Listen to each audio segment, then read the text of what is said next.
Hey, I'm Jonathan, and I live in London, England. Hey, I'm Jeff, and I live in Perth, Australia. Together, we are Ekko and Sidetrack. We produce music that sounds like this. And this. And even this. This podcast is about music, creativity, and everything in between the giant space that separates us. Welcome to A Band Apart with Ekko and Sidetrack. Hello, ladies and gentlemen. So this week's episode has been recorded with Lee Mvtthews, the Lee Mvtthews boys. We ended up speaking for about 2 hours, so we've split it up into two conversations. This week, the first half, and then next week will be the second half. And we come in. It's funny. We started talking before we recorded just because conversation blew off. So, blew off, that's not a good term. Conversation just started because obviously we're friends with the guys, and that's what happens when you record podcasts on Zoom. So this is part one, Ekko and Sidetrack, speaking to Lee Mvtthews about a range of things. Enjoy. First of all, we'll just introduce you. We're here with... See, it's already professional. It's already so professional. Yeah. Hello, welcome to the Ekko and Sidetrack Brothers Abroad podcast. You are joined with myself, Jono, and my co-partner, Jeff. And here on the line we have the Lee Mvtthews boys, Tom and Graham. Make some noise for yourself. Woo! Yeah, woo! Lovely meet you guys. Man, Brothers Abroad is probably a better title for the podcast. What is your title? A Band Apart. Whatever it is, scrap it. Yeah, shut it down. We're starting a new one. Okay, so we've all made a tune together. It's called Discipline. It's out now. Go listen to it. Bang, bang. And that's about all the promo chat you're going to hear. Well, that's just the introduction. I just wanted to, before we lose it, the guys were telling a story before we started recording, and I just wanted to go back to that. Graham did a 5-hour mix. Yeah, I did a 5-hour mix in Ableton for Rhythm and Vines. It was basically for the campsite. So the year before, it was our first year going. We were 19-year-old little fresh-faced frothers. Didn't know anything about anything. I was like, what's a DJ? I don't know, but it looks like a good time. But at the campsite, the iPod days, it would just get passed around like the village bicycle. And I was like, I'm fucking sick of listening to Sigma 1 minute and Ed Sheeran the next. I'm just going to make a mix that pleases everyone. Every 4-5 songs is a new genre, and it was just tune. Went from Kate Trinata to Noisia, and it was a good time. Whoa. And this was like back in the day where like Graham alluded it slightly before, but we were like, I think we'd been DJing on like literal CDs like for probably a couple of months, and you know you're just like, everyone else's music taste sucks.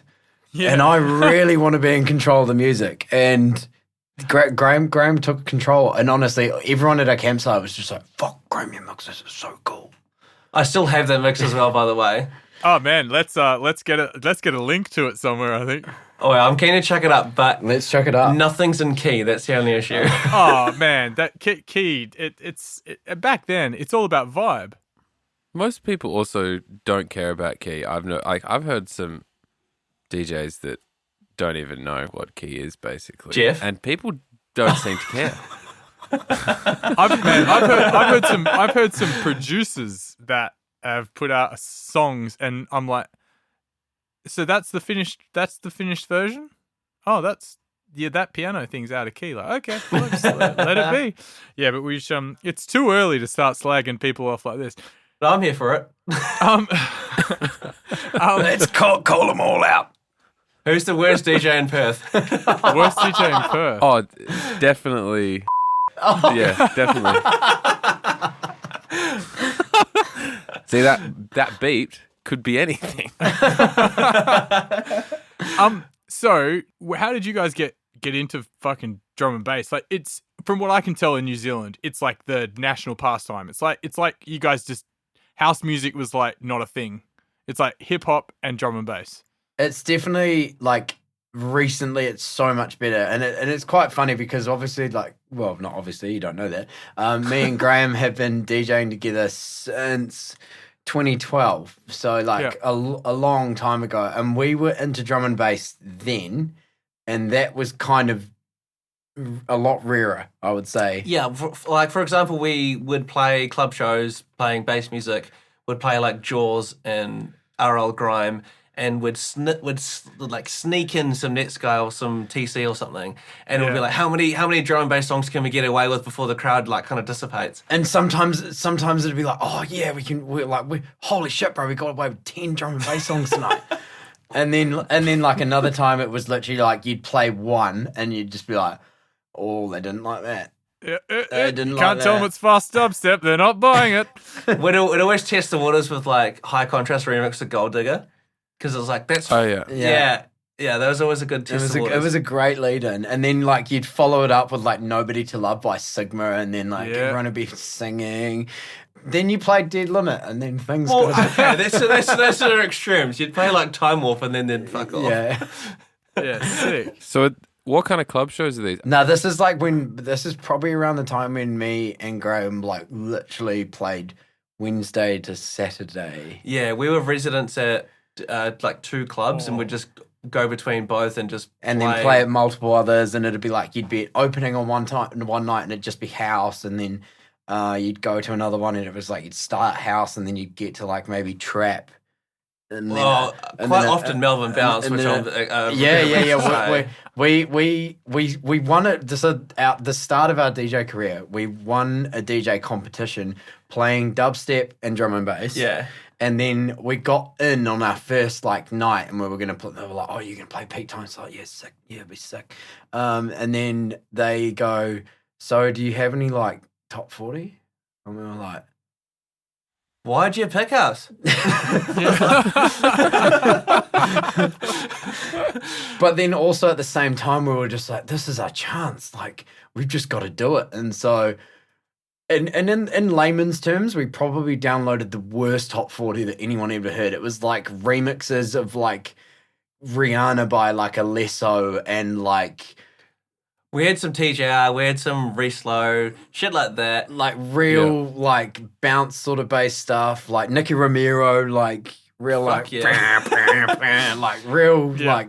But what I take away from those days is you learn how to read a crowd, because our job was to keep people in the venue. So if you can see they're not feeling it, you go, shit, I need to play House of Pain, jump around ASAP. Yeah. So now when you take that that was a go-to, and it was like was it the Joel Fletcher bootleg? Oh yeah, I forgot about that. And it'd like you'd get the initial intro and it'd drop down into the and then everyone would lose their shit until it dropped to Melbourne Bounce. That's fucking hilarious. How'd you guys get your start? Well, we've never DJ'd in a club together and not played drum and bass. Jealous. Very, very jealous. I've played like parties and weddings and stuff, and doing other things. But as far as drum and bass goes, like we decided we wanted to be genre specific kind of from the get-go, and Perth has a strong drum and bass scene, so we started out, like we'd been going to shows for fucking years, and then we were like, I think we should start, we're buying like records and all sorts of things. Then it was like we should try and get some shows, and then just like literally started in the slowest, most organic way. Didn't we win? We went in for that comp. Oh yeah, we won a competition. Nice. We won a competition to play with like John B and Original Sin at an after party for a festival, and we entered the comp, and then got like a live stream set, and we had to drive out to like the Sticks in Perth, and then we played the slot. Like I think the part of that was that the entry, or did we enter with something as well? Fuck knows how it happened, but the after party was a bit of a bust because the festival actually only sold about 600 tickets in a 3,000 cap venue, and the after party. The festival. Yeah. Sorry. No, you tell them about the festival because it's your fucking friend. Oh, what happened? I heard there was This sounds something in dodgy. that comment Yeah. straight up. Did you get stitched up with no GAs or something? Yeah, so it was a festival. It was like it was a jump up festival, essentially. Like Original Sin, John B, Adam F. Taxman. It was quite an odd festival. How long ago? 2007 as well. So like we're Holy talking. shit. Holy. No, not 2007. Yes, it was. 2007 was before we even went to Europe. Yes. This wasn't 2007. This was like 2011. No, 2011's Big Ape, bruh. Nah, man, that's Yeah. 2012. Anyway, semantics. Your timeline's broken, John. Yeah, so it was after I've 2000. seen Tenet, Jono. I know how your timeline's broken, buddy. Okay, so it's somewhere in the 2000s. Somewhere in the 2000s. And it's like this, jump up, predominantly jump up festival at Belvoir, which is like a big amphitheater in Perth. And I think Adam F. Oh, fuck, my mic's distorting. Sorry, guys. I'm just going to have to wade through this. Sounds all right over here. Okay. Yeah, because they're coming through Zoom. Oh, yeah. Well, sounds good on Zoom. Shout out Zoom. Yeah, so I think what started, Adam F. maybe refused to get on the plane. Some other people didn't rock up. It was undersold. I allegedly may have known someone that tackled Taxman when he was on acid because he thought Amazing. something was going on. They actually had to stop maybe John B's set for about 30 minutes because there was a wedding nearby. It was like a bit of a clusterfuck. And this is festival. all while like fucking there's this That's amazing. venue that holds like 4,000 people. It had probably like 600 people in it, and we were playing the after party. So if 600 people went to the fucking thing, about 10% of them went to the after party. So we were playing opening set at the after party. Opening as well, And- so you got 10% of the 10%. Oh man, Yeah. And John B was playing after us. But it was really cool because one, we got to meet John B, Yeah. and we also gave him a demo CD. He's like one of the only people we've ever given a demo CD to. Okay, so now I reckon this is 2009. That's If you had CDs, it's definitely pre-2010. yeah. Oh, yeah. no, No, because we were were playing on using CDs in them, 12. but we didn't even know how to really make music until Like last year. yeah. Pretty much. We didn't play. We played with CDs until 2014. 2014? We held out a long time, and then You guys held out longer. Well, I mean, obviously longer than us, but like we it was hilarious. Like when we had that first little bit where we were like, no, we trust the CDs. I don't trust this newfangled USB garbage. Yeah. Like That's exactly us. And then like we literally, the resident at the club was just like, you guys are idiots. Like why are you staying on this outdated technology? We're like, no, I don't trust it. Like, And then when we went to USBs, we didn't even use record box. We just went straight folder. So you didn't even get any of the waveforms or anything. Record box, you don't need it. Man, we had exactly the same thing, except our resident DJ was not the resident DJ. It was fucking Wilkinson. We were like out for breakfast, and we were like, oh yeah, talking something. And he's like, do you guys use record box? I'll just send you the thing. And we're like, well, and he started talking. He's like, you shouldn't, like, you're crazy if you're not using record box. We said we still use CDs because we like the it kind of reminds us of records, like as in you have to find the CD, maybe it's labeled poorly or have a dick drawn on it, so that like it's part of the rush. And we were saying that to him, and he was like, that's not a good enough reason. You guys need to start using USBs. oh my god. To be fair, that is a pretty shit reason. Saying it out loud is like, it's not that good of an excuse. We didn't get to record box for at least like another 2 years or something. And I look back at those old USBs, or like I've done it recently. Like I just want to chuck a song on there. I don't want to open record box or something. So I just throw a song on there and I play it. And I'm like, man, this is it's so much better with the record box waveform. Like not that anyone really uses it and stuff. It just makes kind of sense now. A lot of people use them, Jeff. We're just Luddites. We were those purist wankers as well, just being like, oh, can you not mix without a screen, bro? Yeah. Like, full on, like, and honestly, we were arseholes, basically. We'd look down We? on... No. Me. Oh, we've all had that purist moment like that. I remember us playing like records. Like we would still occasionally bring records to the club because we were buying. That's when record stores were still a thing. But you'd buy something on white label, or you'd order it on Chemical Records, and you'd be like, "It's going to arrive for our show. It's going to be 2 weeks." And then that weekend, you'd see someone else play the song digitally because it was already out fucking digitally, and you're like, "I spent fuck you."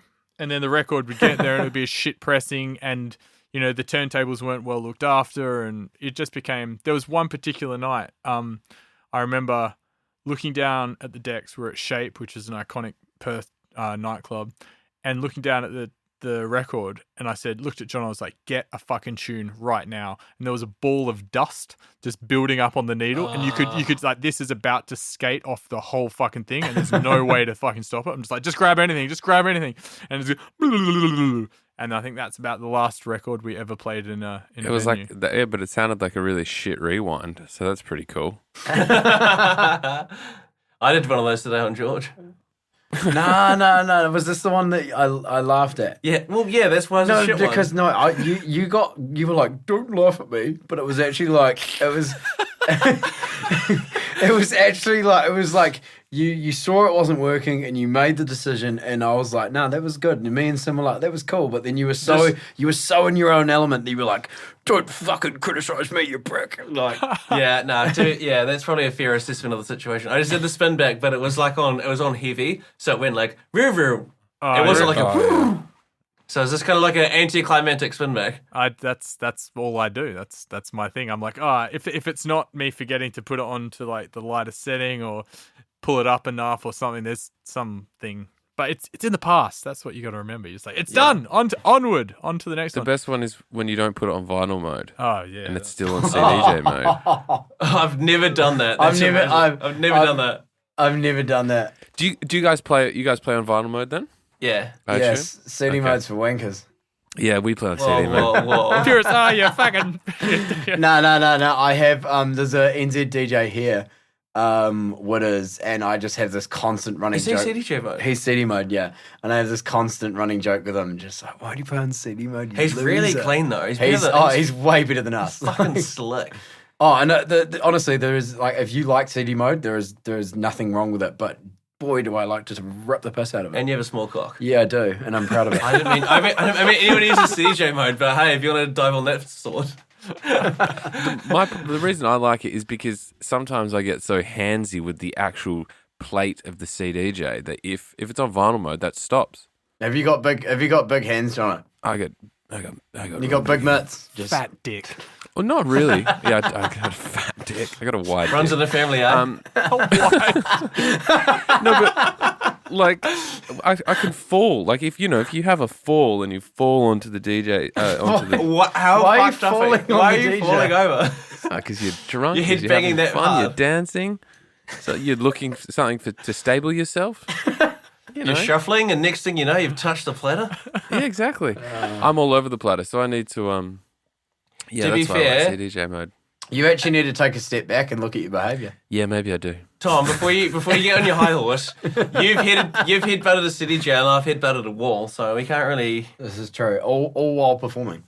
This is when we used to play dubstep, and I used to have a hearty head. I got a black eye from Flume, not dubstep. No, you got a black We were eye playing in, Flume at in the time. Ring. Oh yeah, you Yeah, did, yeah. So we were DJing in my hometown, which is honestly like the most back-ass, like 30 minutes north of Christchurch, like Bogan. There's like a population of 340. No, a little bit more, but anyway, like very, very, very small town. And we got asked to play in this like brand new bar, and it was almost like someone had decided they were going to throw. If I was to do it on a scale, like Rampage at a local club night, and just put so much sound system stuff in The sound system was one of the best I've ever heard. and it was like in this small, and it was like a booth that was raised up. We were above the people, It had taken over from an old an old Indian takeaway place. and we got asked to play house music, and while we're in this venue, and Graham got a little bit excited at the time, and it still had a bit of the old decor, and there was like this like This awning wrapped around the booth. and Graham was just like, "Oh, Flume, I love you." Back. Headbutted it. Immediately, blood was rushing from my head. And I was like, oh, I should probably stop DJing and get this checked out. And I go down to the kitchen area, and the owner looks at me and he's like, oh, you need to chuck some ice on that. I'm like, no worries, mate. I have my first aid certificate. I'll look after this. And he's like, well, I'm actually a doctor, so I'll look after you. I just immediately emasculated me, but it was fine. Chucked some ice on it. I got up to the booth, kept mixing with one hand on the decks, one hand on my forehead. And it was the biggest shine I've ever received. Like, it was full. It was like I'd done like a half cut makeup eyeshadow sort of thing. And my incredibly British parents picked us up the next day, and then they go, "Bloody hell, Graham, you've got a bit of a shiner on your face there." Did they just assume you'd got into a fight? Yeah. Yeah. I mean, they're English. That's just it's part of the culture. And look, there's no glass in his face. Yeah. How long have you guys known each other? 2012. Yeah, 8 years. 2012 when we started DJing. So we went to Mains, which is like a production DJ course here. Yeah. We met and we had nigh identical music taste. Yeah, well, fortunately, we were in the same group. They split the class off into 3 separate groups. And if we weren't in this group, we would both be doing absolutely fuck all right now. Probably. But we still do. But Yeah, true. They had like 6 booths down the hallway, each with their own like DJ equipment. And the majority of the class was hip hop with the odd house head, and then even pop DJs. Yeah. Oh, there were a couple of those, but there were only a handful of us that liked bass music. And you'd do your little practice, and you'd go get a drink or go to toilet or whatever, and you'd come back through the hallway and you'd hear the rumble down the hallway, and I'm like, who's that guy with a good music taste? You poke your little head in, it's Tom playing Next Guy, and you're like, okay, I think I like Tom. And then vice versa. And next thing you know, we're playing our mate's 24th. Tom can't understand how to go back on a CDJ, and he's like, Graham, come help me so I don't embarrass myself in front of our friends. And I'm like, hey, we actually have a good back-to-back little session. Let's do this more often. And what was hilarious is it started as like a friendly, let's play some tunes together next day at school. And eventually it turned into like the biggest pissing contest because it was just like, I've got sicker tunes than you, bro. Yeah. And you'd come to school after what was even Zippy Share after Zippy sharing the whole weekend of just finding, scrounging whatever you could off the internet, and then you'd come in with your CD wallet into school, slap it on, and just try and outdo the other man basically. And here we are. Yeah, that's sick. That's a good way to get better. I think healthy competition between duos is always good. At the time, it was not even like a skill based thing. It was like, look at what I've found, as opposed to listen to my skills. Yeah, man, that's the best thing. That's what we used to do. Like when I used to mix at my friend's house after going out, or just in the afternoon, or any time we'd mix. Always bringing vinyl or CDs that you'd purchased or scrounged or found or borrowed off someone. It was always competition. So obviously, to put it back on you guys, obviously you've known each other since birth, pretty much. basically. They found me when I was 8 in a forest, naked. Couldn't speak English. I was speaking some other kind of Aramaic tongue. Do you still have you retained any of your natural dialogue? No, I can't remember any of it. I don't have any memories before I was 8. Just flashes of lightning and heavy storms. That's it. And voltage rewinds. No, but when did you guys just link up? Because obviously you bring out this was in 2007. So have you guys been DJing for a long time? And before you answer, what's the age difference? The age difference is 4 years. So I'm 4 years younger than Jeff. And we would have, I think Jeff bought decks in 2007. I just want to put everything in 2008, don't I? 7, because Time Warp came out in 2008. Because I I bought decks maybe in even 2005 because I went halves or went thirds in a pair of belt-driven Stantons in 2007 with two of my friends, and I did that because I'd already DJ'd on Jeff's decks. And so were you guys just for some perspective, were you still were you at school at this point? Did you left school? I'm first year out of school, so I'm 17 turning 18. Jeff's 23 to 21 turning 22. Yeah. So like Maybe even 22. I probably wanted to DJ for a while, and a few of my mates had bought CDJs, and they had like the Denon ones that you press like the plus and the minus, like ooh to like bump I it. love those. I still love those CDJs. That's so funny. Sorry, what was that, Jeff? Could you repeat that? Ooh, like you're sitting there going like, oh, like, and this is when we didn't know fucking anything about like actually bumping things and pitching correctly. You're just like, this is so out. If I just keep pressing this button, it stays in time. It would play like people's 21st, and that would range from like, you know, playing op shop records and like fucking. I remember buying She's a maniac Whoa. for love on a 45, and then I mixed that with fucking Time Warp. That was a mind-blowing mix. Because I was just about to ask you, like, what was the tunes of the time, and you've just gone and done it. So no, but then and also I was That's like incredible. I'm going to steal that double this weekend. Oh man, all right, do it. It works. If you and this is before, like, you know, they're both coming off vinyl, so like you could totally make an edit of that because that Time Warp uses that. I don't think it does. No, it uses the aha break. Sorry. Yeah. So I was playing like indie music and fucking whatever at parties, and then like would end on drum and bass. But I was like buying records throughout uni, and then it wasn't until I remember buying a mixer before I bought turntables because I got a good deal. Some music shop, so I like bought it and then bought turntables, and then but we had already had records that were playing at other people's houses, and then for like there was probably like how long, Jono? 2 months where it was like, these are my records, they're your records, don't touch my fucking records, and then it was like, actually, Don't touch my drum set. yeah, exactly. Why are you so sweaty?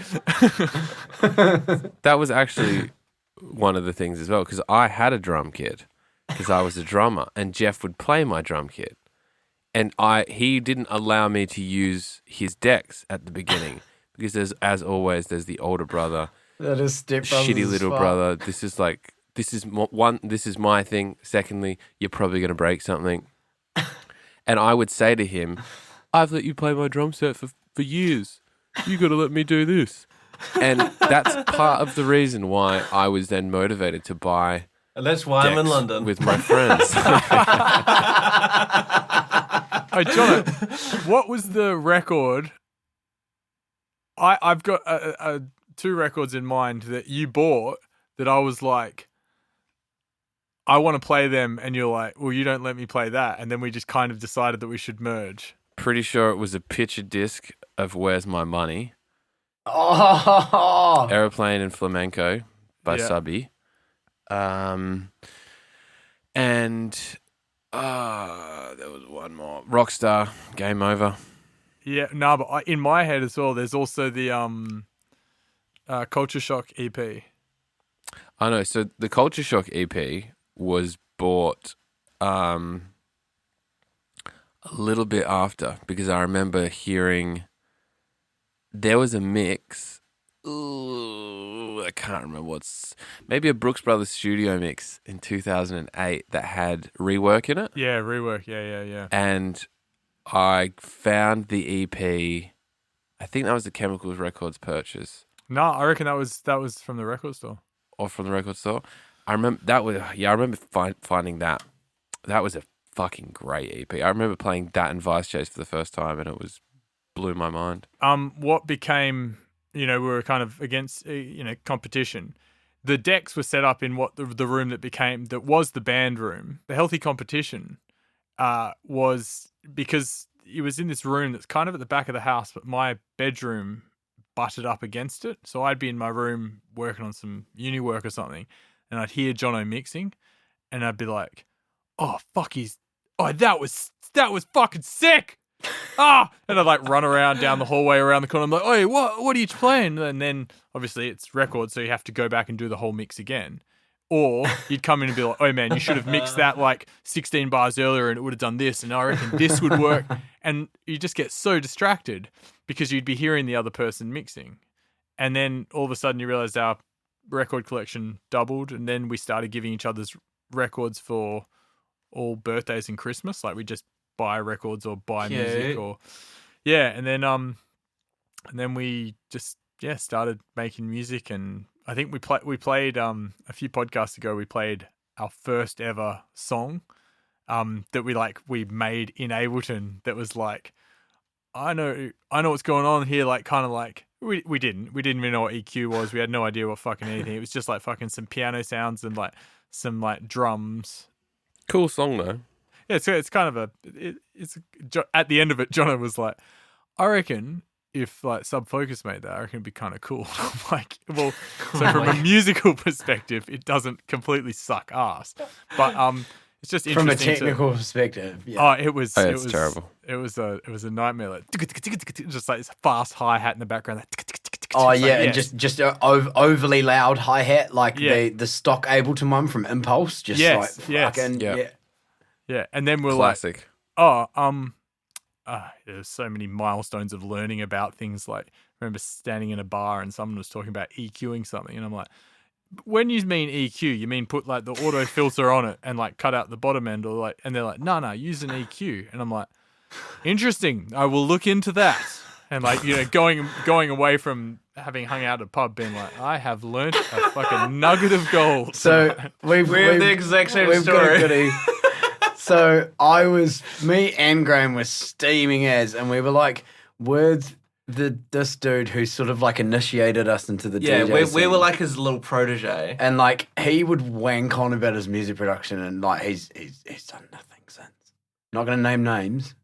I will. It's fucking. No, And so is Carl from Shock One. no, no, but it wasn't. It was Just a mate, and he was talking about production, yada yada yada. and I was fucking like honestly like so blind, like could barely say my name, and I lean over to him and I go, "Oi, Just said his name. do you sidechain?" No, you're like, do you use a compressor? He's like, well, yeah, of course I do. And you're like, but do you sidechain though? And he's like, well, yeah. And you were just like so on your high horse about, I learned how to No, but I learned sidechain. how to learn how to sidechain, bro. It was fucking sick. To be fair, listening to his tunes, it didn't sound like he knew how to sidechain. No, reflecting upon it. At the time, we were like, bro, this is so cool. Well, I found out that like Dr. P didn't know how to sidechain until his career. I watched an interview with him and he was just talking about like, oh, this new production thing I learned was how to use a compressor, and I was like, you telling me that you made Sweet Shop and Big Boss and all those tunes without a compressor? Surely at some point though, he would have sent it to a friend and they would have said, your drums need more room. Like you need to make more room for your drums. Are you sidechaining? Surely. I don't know, man. Sweet Shop is a lot of noise. It's like the way it works. If there was no white noise in that song, it wouldn't work. True. The thing is, though, all those old dubstep tunes absolutely fuck. Like, they're so good. The mix sounds just suck. The mix downs do suck, but it's a lot to be said, and I feel like you boys will agree with this, is like good sound selection is king. Like, if your sound selection sucks ass, no matter how fucking good you are at mixing, then what does it matter? Like vibe over technical always. Like it's when the two come together that it gets really good. But and that at the other end of the spectrum, you see people like with very basic sounds can just make the sickest sounding song, and you're like, is that just a fucking saw wave with some reverb? Like, what? It just sounds so good. It's like, oh, it must be analog. It's like, wait, no, that's massive. I know that's massive. Like, so, and then there's like guys that go fucking gnarly on sound design, and you're like, there is no soul to your song. Like, you know, I've had people send me demos, and you're like, oh man, like try and put some, I don't know, there's no hook or something here, and then they go like, well, but nah, like I've done all the things from the tutorials, and you're like, Oh yeah, it doesn't inject the soul into it. Not at all. What do you think is something that injects soul into music? It's a tough one because I definitely feel like there are so much 2 points of the spectrum. The Like, the Motown a cappella pack, perhaps. yeah, that just chuck an arm in break and you're gonna want it. that may help. But yeah, because obviously there is that side of music where, and as you guys as sound designers will also agree, there's that part where you just sit there and be like, oh fuck, the modulation on that is unreal. Yeah. Versus like something can be like what we referenced before, like one of our most popular songs is mixed like shite, and it's Still, like 2 years later, it still clocks 30,000 streams a month. it's just a vibe, Yeah, like, sick. and it's a good song, and that was just four dudes who just got drunk in the studio together, and then The creativity was flowing, and we just stayed in the studio until it stopped. and everything was fun, and that was Yeah. one of the most amazing things about it, and that was literally the song we made in 5 days, and we were all just like, fuck, that was the most amazing time, Yeah. and it turned out great. But on the flip side of that coin, putting some love into a song also means EQing your snare for 4 hours. Yeah, You're not wrong. yeah, and also knowing something we've had is like you can't be too attached to an idea. You're like, these are the fucking drums. This sounds so good, and just let me try this. You take it out, and then you're like, oh no, the snare was definitely a problem. You were 100% correct. Yeah. We sorry, I was just going to say that happened on Let the Light In, Jeff. Oh, did it? Yeah, A late and snare change, and Jeff Wow. it seems always that the snare comes down to an argument It's between always Jeff the and snare. I. It's always We like to call that always the snare. demoitis, when your heart's set on the demo, and then when you make that change, you're like, oh, I'm used to it sounding one way, but yeah. yeah, ultimately, It's Yeah. hard to notice the difference between like do you like it because it's better or do you like it because it's different and we've been hearing this version for so long. I think one of the things that I come across with quite a lot, like, because my like whole job is like composition, producing, like recording, mixing, blah blah blah blah blah. Like, I do it every day. I've gotten to a point now, even with our own stuff, where I'm quite like, just fuck it, get rid of it. If it sucks, who cares? Yeah. Like, and like, I'll be working on something for like, say, quite some time, and I'll show it to Graham, and he's like, that part sucks. And I'm like, cool, just get rid of it. It sucks. Yeah. yeah. Like, and in the earlier part of our careers, that I probably wouldn't have been like that. And now I'm so just like, if it's better for the song, I don't give a fuck. Like, I'm so just like, get rid of it. Like, doesn't matter. Yeah, I think the song has to win. So you have to serve the song, and like, The song always wins. Yeah. yeah, and that's something we've only learnt in the last few years as well. Again, like, always picking up little tidbits along the way, the same way we picked up the fact that you can EQ a sound. I remember we were chatting to Rob Dimension, and he was like, oh, like, something he's learnt a lot from working with, Mark and Nick and some of those guys is like the mute button, like master the mute button, like trying to muffle other sounds with other sounds is like the fact that you're insecure about some of the other sounds in your song. You're trying to shroud things in mystery. If you're make the least amount of sounds do the most work, and fucking turn them up loud and make them fucking good, and like control, like, if something isn't working, press the mute button and turn it off. Like, don't try and like, well, if that, it's kind of like I'm hearing the harmony play off the thing. No one's kind of fucking hearing anything. Just don't try and sell it to yourself. Just turn the fucking thing off. It's exactly what we did with Let the Light In original mix. We just shrouded everything in, oh, let's add chords, let's add this as well, let's add pads. That song works because we like just got it over the line. But if you listen to the B section in Let the Light In, the original, that's basically what became the VIP. That's like a maturity thing, and that's a confidence sure. thing. Yeah. yeah. And like, I'll get it with like, it's weird, like, because I'll produce for like a singer or like a rapper or whatever, and a lot of the time they'll compare like potentially my attitude towards like somebody else that they've worked with, and I'm like, if I'm writing for you, I'm writing for you. I don't care about my feelings or opinions or whatever. It's Yeah. about what you think. Yeah. And I'll totally just be, and they're like, oh well, other people aren't like that. Well, I'm like, you know what? I think my baby and mine and Graham's baby is Lee Mvtthews, and that's what I get real. I think a lot more on that, whereas I'm so much more detached from other people's work, and I think that is almost like a cool thing to try and apply a little bit to your own stuff. Totally, because if you'll pick up techniques from doing different genres that you wouldn't necessarily apply to us, and you'll just have like a different mindset about different things that we try in the mix. Like, Yeah, exactly. just comes about. So there's one debate that we need to settle just off the bat. Oh, I say off the bat, but it's been half an hour. Who's got the better moustache? Me or Jono? Oh, this I is- knew this was coming. Just Jono, move that pop filter down just a little bit there, mate. Oh, it's quite girthy. I'll give you that. Hi. And he's got a ring light. I like the I'm sorry, Graham, but I like the overhang on Jono. Well, I can twirl mine. I can make mine like European. That's very, very. You can. That's very Shakespearean of you, Graham. Oh, we should. Jono, yours when you twirl yours, it's like Chopper Reed, like Yeah, trying it to just goes down. That's the Australian in me. Wait, we should. Can you guys take a photo of Graham? Can you take another photo of you now? And Jono, can you take a photo of you? And we'll put it to Instagram.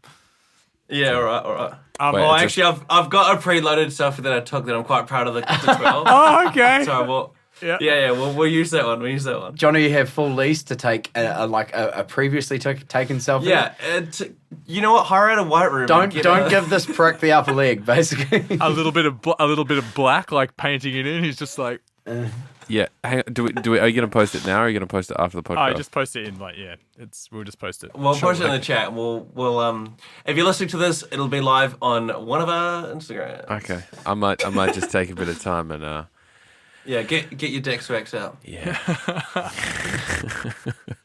Can we ask to make it a quick question? What is the vibe in New Zealand related to COVID-19? Is it back to being normal again? It's very much starting to return. Like, I still wear a mask Yeah. if so- I'm not drunk. In a public place, like if I'm going to like the mall or whatever, I'd prefer to wear a mask. But I feel like what's really weird is like obviously if you're going out for a drink or like dinner or anything, it's like you're obviously, because you're going to be putting food or alcohol in your mouth, you're not actually going to be wearing it very often, and that sort of stops people from doing it. But whereas if you're in a mall or in another place where people are traveling, the masks are worn a heck of a lot more. What I found quite fascinating and slightly upsetting was we played in Dunedin last weekend, which is in the South Island. Yep. And the recent outbreak. Before this recent outbreak, the country had 100 days, no cases. So we were almost in the clear. We were doing big gigs, 1,000 plus. And then there was the outbreak in Auckland, and so the North Island was level 3, South Island was level 2, and we played in Dunedin, which I say is in the south. When we got to the airport, we were one of the few in masks, and it was like getting mask shamed. Like people would look at you like, are you an idiot? Like it's a pandemic. What are you doing? And it's like, well, no, like this is a worldwide thing. Like fucking chill. And we get to Dunedin where none of them have been wearing masks for the last 2 months, and everyone's just looking at us like we're alien. And it's like, well, we're actually from Auckland, so like, we're essentially still in level 2. So we played the show, and we were totally sort of masks on the whole time, separated from people, and we had like a North Island green room as opposed to like and like we're probably a bit notorious for going out for the glorious kick on afterwards, Yeah. and we abstained and just kicked on in our hotel. Yeah, we went to Florida's hotel and drank there. Yeah, literally. There was probably about 15 people packed into Raf's room at one point. All just blokes just being like, how good is it to be kicking again? Yeah, we had one girl in the room. Which was your girlfriend? I meant, okay, Oh, so we had Cam's two girlfriend, girls in yeah, the room. yeah. Mine left early. Do you want to go watch some YouTube? Shit. I like how you had to justify her exit. Yeah, well, you know. It was She YouTube. deserves it. So, obviously, you guys have, the gigs have started again. I noticed that, Well, for one of them. Yeah. Oh, no, arguably two. Did you go somewhere the other day, Jonathan? Yeah, I played in Cologne in Germany, which was sick. right, in Germany. Yeah, we saw the little clip you sent over. It looked like fun. Yeah, it was really fun. Hopefully I can go back there sometime in the next couple of months and play again. But apart from that, I don't think many shows are going to happen for me in Europe. I think Yeah, I did. you're kind of the hotspot for it. Yeah, I did see. I saw a video of Boo playing a sit down. People are playing in Bristol. Yeah, Sit- in sit Bristol. down in Bristol. Okay. Sit down in Bristol. And I think Rob is playing in Southampton soon. Maybe a sit down thing. I'm not too sure. It's a bit all over the place at the moment. Yeah. So yeah, hopefully it can come back as soon as possible. But in the meantime, I've just got to be jealous of Jeff playing shows. How many shows have you played, Jeff? I've only done one, the comeback show, like 8 weeks ago. That was That heaps- looks sick. so fun, man. And then I got a show next week, which is the Discipline single launch, which is going to be fun. I went and checked out the club today, actually, and we're going to set the decks up kind of like a bit more out so people can go on stage behind you and stuff like that, which is going to be Ooh. it's going to be cool. Ticket link in the bio. And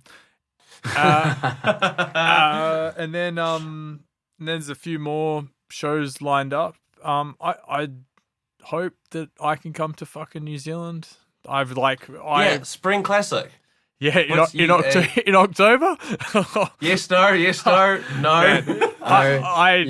being hopeful. Someone is going to have to be doing some work on my behalf over there because I would. I'll check on some glasses and play fair. Graham's Yeah, that's going fine. to be there. Do it. Graham's going to be there, so... I will be there because Sun's playing. yeah. Graham could just put on a wig and just say that I've flown from London. Yes, that's perfect. You both got moustaches. I used to have long hair as well. We're basically the same person, Graham. Fuck yeah. Yeah, I don't know Should we about. branch off and do a side project? Just call it side project. Oh my god. Guys, we're geniuses. So who's Ekko and who's Sidetrack? I'm Ekko and Jonathan is Sidetrack, but we like to tell people that we're all Ekko and Sidetrack. Is there a reason behind those names? Jono, you start because you're the one that you That's got a your yes. name. That's a big yes. I used to, I still do get sidetracked by things, so that my friends would pick me up to go to a party, and I'd be like, yeah, I'll be out in 5 minutes, and I'd like be getting in a shower and like just take fucking 20 minutes to get out there, and We are the same person. I'd get distracted. And one day after one of these occurrences happened, my friend Chris was like, you always get sidetracked by stuff. You should be called Sidetrack. And I told Jeff, and then Jeff said, That's a fucking good name. I like the way that sounds. But if we're going to be called like Sidetrack and something and Sidetrack or whatever, like my name has to be short because we can't be like Sidetrack and Watermelon or, Yeah. you know, to keep on the No, fruit you're fleet, 100% right. like Cantaloupe and Sidetrack. It has to be something like punchy. And like, so I was like literally clapping like 2 syllables, ba ba ba ba, and then I was like, oh, what about Ekko? And Ekko, the way I've spelt it is the way that the Norwegians spell Ekko, and we're half Norwegian, so it seemed fitting. And man, Very cool. we were thinking of changing our name for years until Is it? So you got signed to Viper. Yeah, we had to be lock it in. No, Jono, was it Nick? Yeah, Nick Lodestar? Nick Lodestar. Yeah, we were in a car, like he was over or something. We were going to get some dinner, and like just out of the blue, it's like, I really like your name. Hey, it's like it's good. It's like, and he like had some explanation for it, and we were like, all right, well, it's set. He's given us approval. Like, I just to put it out there, I also really like your guy's name. No, I'll third oh, that. thanks, guys. Thanks, guys. Thank you. It's all right. There's- Positive reinforcement. There's sometimes where I really like it, and there's other times that I don't. What would you call us if we Same. weren't called Ekko and Sidetrack, Jono? What would you prefer to call us? J&J. Yeah, probably the Gronk Hansen. the J brothers. What? Gronk Hansen. Gronk Hansen. Gronk. That's our Melbourne bounce alias. No, I don't know. I think it's just something I really like names that aren't too. I don't think Ekko and Sidetrack is too drum and bassy, but it's got a sharpness to it. Oh yeah, too many K's, man. So I guess I would just have something that's like a bit softer. That's a bit of a Yeah, surprise. 3 too many. Yeah, exactly. Something You guys are quite quite emotive, like around like words, eh? Like I noted that like when we were talking about like artwork in the chat. Yeah. Oh yeah. Like honestly, I'm the most like visually. I put my hand up and literally, I'm such a visually like almost like Careful. just non-complacent sort of person. Like I just it doesn't connect with me at all. And thanks, Graham. Because I nearly said something else. And It's not 2009. You can't say that word anymore. yeah, I know. Sorry, we were reminiscing before. So, but yeah, I'm terrible, and so there's quite a lot of things where I just sort of default to Graham. I'm just like, I don't know, man. I just like the music bit. Yep. You look at the. And I'm the same with the dynamic EQ. I'm like, it sounds good, but your is just a little bit more precise. yeah. Can't you hear that? It's like it's crazy, man. You like spike it, it's on a hi hat, and you're like, it's night and day to me. You're like changing something by like 2 dB, and you're like, all right, man, cool. It's funny when like one person can hear something and the other can't. Yeah. Oh man, that yeah. And like you turn around and you're like, bro, that's better, eh? Yeah, and yeah. And he's like, I guess. Well, I'll just say like, hey, look, I don't notice it, but if you think it's better, then I'll agree with that. Yeah, Like, ultimately, we both want the best result. Fucking simp. but it's Well, fuck you. Like, okay, sort the mono out and fucking in a moment then. I'm kidding. it's hard. It's hard when the other person thinks it sounds better, and you don't, and you're like, you're ruining the song. Oh, yeah. And he's like, Yeah, no, like no. the lead in our bootleg. Fuck off. What's quite weird is I would say 99% of the time we agree on everything. Oh, that was really good. No, it's true though. Like, we're just We very rarely disagree. Okay, that's it's good. pretty much where should we go to lunch? And it's like when we do disagree, it's like, oh, I'll hear you out, and then if the other person has a good enough reason, we're like, okay. Yeah, Yeah, that's the In fact, way to do it, I think. Yeah. I think any reason's a good reason because if the other half isn't satisfied, then I don't. If Tom's not happy, then I'm not happy because I both want us to be satisfied with the product we're releasing. Yeah, and then on the other hand, if the other person is like, no, I feel really strongly about that. Like, I think a stronger feeling other than like not sure is something better to go with than just a whim. definitely. Mm. It's motivated by something deeper, and you kind of have to listen to it. If you feel passionately about it, you have to listen to that. Sometimes Jeff and I have often, if we have a disagreement, if the disagreement isn't argued or sold or pitched a bit passionately, we're like, well, does it matter that much? And you're like, well, maybe it does, or maybe I'm just trying not to lose my shit here because I believe so strongly that the snare should be pitched up 2 extra semitones. But like, yeah, it's quite interesting how you like compromise is so important when you're working in a duo. Totally. It's funny, we were talking to the State of Mind guys, and Pat was saying that they bicker constantly. Like they can never decide on a sound. So I can't imagine having that sort of like, like headbutt sort of production style. I mean, it works for them. They've put out some incredible songs over the years. Yeah. But it's so nice suggesting an idea and Tom going, yeah, that's sick. Okay, next. Yeah. Yeah. It just works. That's how shit gets done, is like the yes and mentality. Like, oh, let's try that idea. Because no idea is going to, if my idea is shit, we're going to find out after 5 minutes. We're going to find out after 10 minutes. And then we're going to all agree that the other direction is better.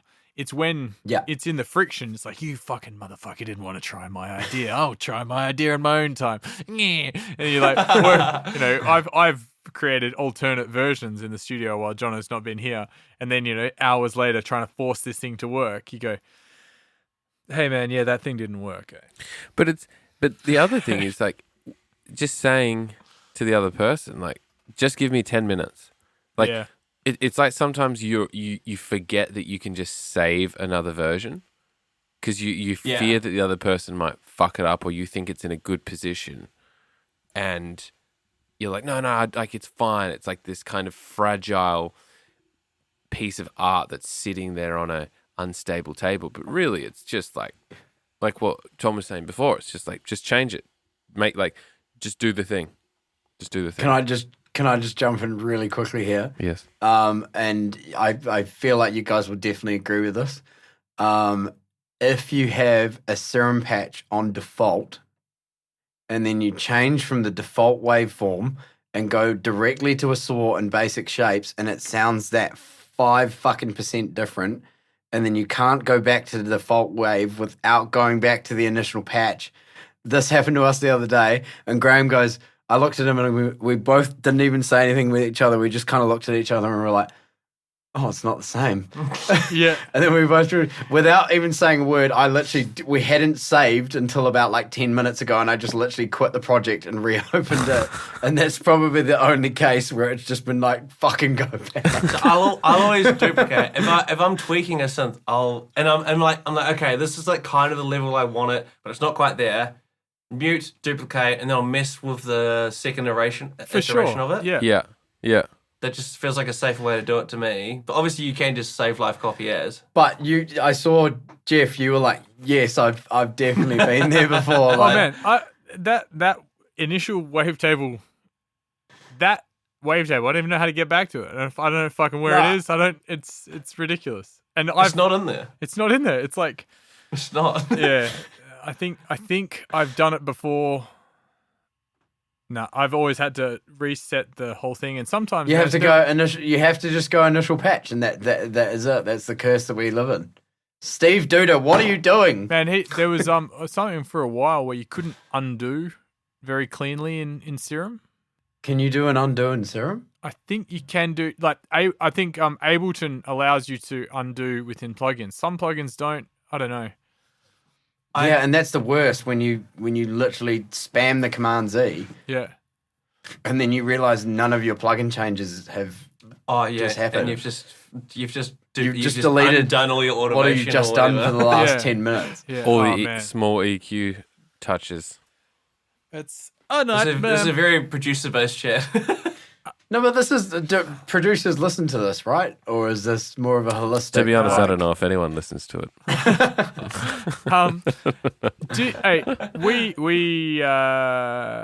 We play a demo in our podcast. Did you guys have managed to find a demo that we could listen to? We definitely could, but like when you said that, because you were initially like, when one of the guys haven't heard it for a while, whereas like me and G have pretty much heard everything we've made for the last year, so there's nothing really hiding. Oh, so it's like so you guys do demo, show the other person. Yeah, or is that what? Or just remind. We can show each other demos. Yeah, that could be fun. Yeah, but I feel like okay. I mean, what do you want to play? Oh. It doesn't matter between 1 and 8. It could be a shit one as well. Like something we like doing has been like, well, I recently found the old studio computer and like opened it up and rebooted it, and it's slow as fuck. But I was like, oh man, there's like a bunch of bounce music on here, and so I was like, hey, Jono, do you remember this name of the song? And he's like, oh, that's sick. And we play it, and we're like, it's not as good as you remember. If we do this, it'll have to be from an already bounced song because we can't reopen Ableton. So I'm thinking maybe Control. Do you want to play Control? What do you want to play? I don't know. What do you guys want to play? Well, Have Jono, you got anything to play, Joe? have I got anything to play? Let the Light in Dubstep VIP. I could make that quickly. Make that I'll quick. work on it on my laptop. Let me Puts into Ableton, down to 150 beats per minute, Yeah. and done. There I we can hear go. someone's laptop fan going crazy. Yeah. Yeah, that's mine. It's really struggling. What have I got? You've got something, Jono, that's... I'm just trying to think. But while we're looking, I'll pose a question to the group. Obviously, we've all been DJs for the greater half of a decade. What's some of the most wild or bizarre situations that you found yourself in or amongst the club? Oh, man, Jono, tell them when the dude came up on stage at Shape. Remember the... Oh, okay. Which one? You tell that So, one. I was we thinking were- about a completely different scenario Oh. that I definitely cannot talk about on the podcast. Oh, well, that's the one I want to hear. What's that one? Just No, give us a few little tidbits. No, Can we just beep all the names out? no, it's, Yes, it was Jeff. It was Jeff who just did a fucking big rack of coke. no amount of beeping will save this story. Just say what. Just say. Give us a.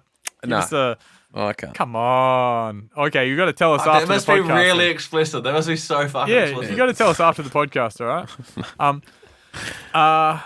Yeah. So we were playing at Shape, and the decks were like kind of raised a little bit, and there was a little like barrier, and people were kind of like eye height with the decks.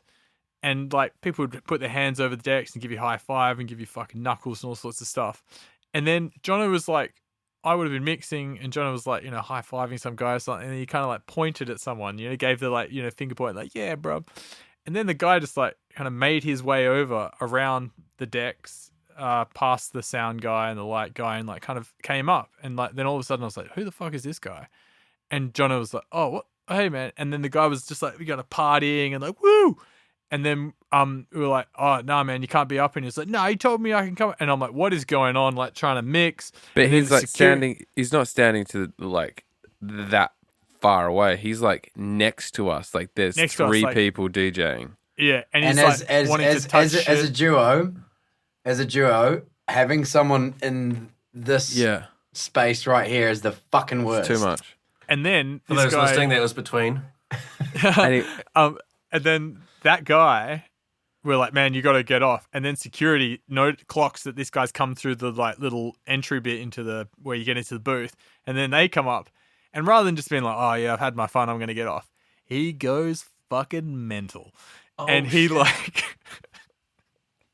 does it take two people to like kind of restrain him? think He's so. like, he's like a like- shark that gets caught in a cage. yeah, he's like a thrashing around. Like, and he's like, thrashing around. like he's trying to pull the sound, and the lighting computer off the fucking thing, and they're like hitting his hand, and we're like, meanwhile, we're like, do we stop the music? Like, what the fuck, do we play Voodoo People? Is this the song for the fucking craziness? But yeah, that was very close to derailing the set as well. the Like, just other being thing, like, what the fuck, we've met a mental person up there. the other one that I can think of is when we were playing at the Rosemount and Oh, yeah. a guy threw a chair at a girl. Oh, that's my not. God. Yeah, that's not what I was thinking. I was thinking of the. Okay. So Oh, we've had another fucking escapade at the Rosemount. He just like, I don't know what kind of relationship they had. But he threw a Not chair very at good. her, and then a fight started happening. And I remember it was maybe when we were playing Power of Ra by Schism. By the power of yeah, Yeah. by Original Sin. No, that's the original Sin Oh, remix. I was thinking G-dub. the Schism tune. G The dub. Schism one. The G-dub remix. Yeah. We were like, oh, maybe we should like stop playing, or should we start playing some Danny Bird or like something a bit lighter? Yeah. And I think it kind of dissipated, and we'd stopped playing. We probably like didn't mix the next song and just kind of like waited it out a little bit. But there was after the chair throw, that turned into like a bit of a brawl. And then they got kicked out, and then it resettled, and then we re-introed. The thing Yeah. we've got 2 minutes left, Jono. But Yeah, what I I saw was that going to one. say, I thought you were going to say it at the Rosemount when And that is it for this week's episode. But why cut it off there? Jeff was just about to tell an interesting story. It's called Baiting the Audience, I believe. Next week's podcast will begin with that story and will be the second half of our conversation with Lee Mvtthews. Our tune with Lee Mvtthews, Discipline, is out at the moment. Go buy it, go listen to it, go stream it. However you enjoy music. What did I say? Induce. These things are really hard to like, actually record by yourself. There's a bit of madness talking into a microphone in a room by yourself. Creepy. Now I'm just going on. Yeah, we're Ekko and Sidetrack on all socials. They are Lee Mvtthews, except the A in Matthews is a V on all socials. So go follow them. They're great guys. They're very funny, and they make great music. See y'all next week.